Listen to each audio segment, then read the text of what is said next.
Olá, minha gente, aqui é o Everton, está entrando no ar Dicas Terapêuticas, dica terapêutica desta quarta-feira, falando aqui hoje sobre um tema muito importante que está aí envolvendo todos nós, gente. Por que tem tanta depressão hoje em dia? Por que tem tanta depressão? Isso que a gente vai estar tentando entender e responder aqui nessa dica de hoje. Mas antes, para você que não me conhece, eu sou o Everton Cardoso Júnior, sou um psicoterapeuta transdisciplinar, antropólogo de formação com mestrado em saúde coletiva pelo Instituto de Medicina Social da UERJ. Tenho um canal aqui no YouTube, o IMC2, o seu canal de terapias transdisciplinares, que são técnicas transpessoais, holísticas e esotéricas. Canalzinho esse que você vai dar aquela moral pra gente, né? Contribui muito pra gente estar aqui trazendo esse trabalho. Se você curte as terapias, de modo geral, aqui é a sua casa, contribui muito para a gente estar realizando esse trabalho. Se você se inscrever no canal, se você curtir esse vídeo, dar o seu likezinho, isso também é muito importante para a gente. Bora nós para o nosso tema. Gente, por que hoje em dia temos tanta depressão? Por que a gente está vivendo essa verdadeira pandemia de depressão nos dias atuais? É sobre isso que a gente vai falar. Mas primeiro, antes de mais nada, a gente tem que tentar entender e responder o que é depressão. Para tentar responder e entender isso, vamos fazer uma distinção aqui entre tristeza, depressão e melancolia. Gente, essas coisas se confundem um pouco, né? Tristeza, depressão e melancolia. Qual é a diferença entre uma coisa e outra? Tristeza é um sentimento normal, por assim dizer. É um sentimento que todos nós, num determinado momento, podemos ter. E isso tem a ver, uma certa medida, com o próprio movimento da vida, a forma como a vida, como o real, como a realidade se apresenta para a gente. A vida, o real, a realidade, como uma partícula, se apresenta como um movimento de onda. E a gente tem, então os ups and downs. Temos um momento de alta e um momento de baixa. É uma maré. A vida é uma maré. A vida é uma maré e todos nós passamos, né, por momentos de alta e por momentos de baixa. Não é que eu sou bipolar. Eu vejo as pessoas falando, eu sou bipolar porque tem momentos que eu estou super bem, aí de repente, em um determinado momento, eu não estou bem. Todo mundo vive isso. A vida é um movimento de onda. A gente está lidando com o próprio movimento da vida e com circunstancialidades que podem nos colocar nesse lugar de lidarmos com o sentimento de tristeza. O sentimento de tristeza ele é normal. Se a gente está vivendo uma perda, e a vida perde e ganha o tempo inteiro, se a gente está vivendo uma perda, uma frustração de nossas expectativas, a gente pode ter uma certa tristezinha. É claro que se a gente está vivendo uma perda mais séria, mais intensa, essa tristeza ela pode até se tornar uma depressão, como é o caso do luto. Aí é o top do estresse. Existe um ranking do estresse, gente. No ranking do estresse, o que pontua é sempre perda. Só que uma coisa é você perder um ente querido, outra coisa é você perder um emprego ou um relacionamento. De qualquer maneira, a gente vai estar lidando com aqueles sentimentos, com aquele luto, vai estar lidando com tristeza, né? Se ficar muito intenso, crônico, isso pode se tornar uma depressão. Mas é diferente. Tristeza é um sentimento que todos nós podemos ter. Meu time perdeu, eu fiquei meio tristinho. Ó, normal. A gente passa por isso. Quem curte o futebol, quem se entrega ali à paixão do futebol, é normal ter uma tristezinha ali numa derrota de um time, uma perda importante, aí fica mais pronunciado esse sentimento, né? Mas isso não é depressão. E muitas vezes a gente está medicalizando a tristeza ao invés da depressão. A depressão, ela é uma patologia, ela é uma doença da neurose. Ela é uma loucura da neurose. Essa ideia de que é a psicose que é loucura e a neurose não é loucura, é normalidade, isso é uma visão equivocada das estruturas clínicas. A neurose ela tem as suas patologias, elas têm as suas loucuras e a depressão é uma prova disso. E a gente vive uma pandemia de depressão. Na psicose a gente tem uma estrutura parecida que é a melancolia. A gente tem ali um estado clínico parecido, mas tem uma distinção muito grande entre a melancolia e a depressão. Na depressão, o sujeito ele verbaliza de que ele não tem desejo de nada. Isso não é o verdadeiro desejo desse sujeito.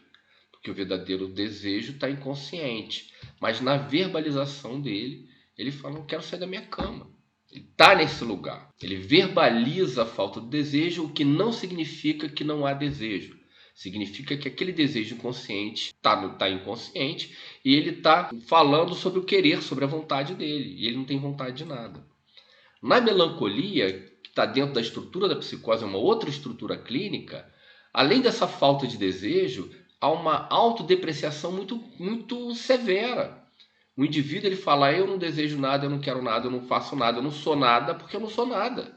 Porque eu não passo de fezes, porque eu não passo de M, eu sou um M. E claro que dentro da estrutura psicótica isso leva a delírios, né? A uma condição delirante sobre isso daí. Então tem essa diferença. Não significa que é pior, é uma forma diferente, é uma estrutura clínica diferente e é uma forma diferente de estar lidando com a realidade. Como tem muito mais neurose do que psicose, a gente está vivendo um momento, né, de uma crise na saúde mental, de uma pandemia de depressão. Aí o outro ponto aí, gente, além dessas distinções, toda patologia, toda doença é uma patologia social. Ela é uma construção de uma determinada sociedade, de um determinado tempo histórico, de uma determinada ideologia, de uma determinada relação com a natureza. E qual é a da nossa sociedade? A nossa sociedade é o capitalismo. E é um capitalismo recente. A escravidão está há pouquíssimo tempo atrás. Essa relação capital-trabalho, né, vindo da escravidão, era o teu dono faz aí tipo, e toma no lombo. O capitalismo avança daí. Ele surge daí, ele nasce aí. Em cima dessa exploração mais cruel, exploração total do homem pelo homem. E aí a gente começa a ter negociações políticas nessa relação capital-trabalho. Mas a gente ainda está muito próximo da escravidão. Então, a gente vive uma realidade muito opressora. Muito opressora. A gente temos que trabalhar em média, né, para sustentar uma vida de classe média, em média aí pelo menos 40 horas semanais. E muita gente tem que trabalhar muito mais do que isso. Então, isso em si, essa condição da nossa sociedade, ela vai construir, ela vai promover patologias físicas, lesão por esforço repetitivo, uma patologia, né, do corpo típica da nossa sociedade industrial. Além disso, né, dessa sociedade capitalista, sociedade industrial, além disso a gente tem patologias, além disso a gente tem doenças mentais, doenças da ordem da saúde mental, né, que são construídas, né, a partir, né, da forma como a nossa sociedade é organizada. É uma sociedade da racionalidade, sociedade liberal, sociedade da racionalidade, sociedade do individualismo, uma sociedade do consumo, uma sociedade que promove a criação de desejo onde não tem desejo. É uma sociedade que promove a criação de expectativas, né? E promove, né? Promovendo as expectativas, isso vai levar a gente aonde? Vai levar a gente para lidar com frustrações. É uma sociedade, gente, do narcisismo. O que é o narcisismo? O narcisismo, né, é uma supervalorização do eu, uma supervaloração do eu, uma sociedade do narcisismo. Essa sociedade narcísica, ainda mais hoje em dia, com rede social, que levou esse narcisismo aos píncaros, ela está adoecendo todos nós. Ela está adoecendo todos nós. A depressão, ela é um reflexo, como toda patologia né? Ela é um reflexo de uma grande questão social, de uma grande questão de sentido na nossa sociedade. A nossa sociedade é uma sociedade que inverteu o sentido, criou um novo sentido para a vida. Que novo sentido é esse? Esse sentido da sociedade industrial, moderna, capitalista, já foi questionado pela contracultura. Esse American Way of Life, que acho que nos anos 50, esse ideário do American Way of Life era muito promulgado e parecia que estava todo mundo querendo ter aquilo, uma vida de classe média burguesa, estruturada, com acesso à diversão, a bens de consumo e tudo. Aí a gente vai viver num movimento contracultural já uma quebra, um questionamento desse American Way of Life. um questionamento desse sentido de vida. As pessoas, elas estão chegando ali na sua maturidade, a depressão está atingindo todas as idades, tá? Adolescentes a peça aí em depressão, por conta desse narcisismo todo, por conta das castrações, né? Mas você chega ali num 40, 50 anos, a sensação que as pessoas nessa idade estão tendo é uma sensação de que eles foram enganados. E com mais idade, mais ainda. Por quê? Porque acreditou naquela história de que, pô, eu vou embarcar aqui, né, no mundo do trabalho, vou trabalhar, vou ser diligente, vou procurar estudar, crescer e tudo, e assim eu vou construir uma vida confortável para a gente, para mim, para minha família. Eu vou tentar construir uma vida confortável e praticamente todos nós acreditamos nesse mito e apostamos nossa vida nesse mito. E o que a gente vive? A gente vive uma vida opressiva, uma vida de muitos sacrifícios. E a depressão é um resultante desse questionamento que advém de tanto sacrifício, né? A depressão ela vem, né, muitas vezes, né, como um vazio absoluto de que, porra, nada faz sentido, que eu tenho desejo para quê? E a depressão nos adolescentes? A depressão nos adolescentes, eles ainda não chegaram naquele ponto ali, ainda tem tudo para viver a vida, mas a vida hoje ele é muito... as máscaras caíram. As máscaras estão caindo cada vez mais. Se conversar com um jovem de 14, 15 anos, ele já sabe que a vida é dura, desafiadora. Ele não acredita mais, como nos anos 60, ali, de que ele ia revolucionar a coisa toda. Não acredita mais nisso.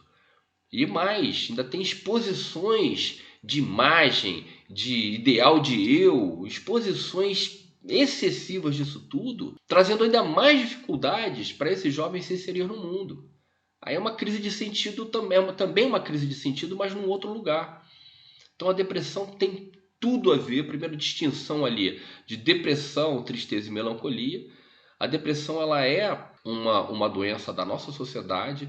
Gente, a depressão é talvez a única psicopatologia que em algum momento teve uma pretensão de universalidade.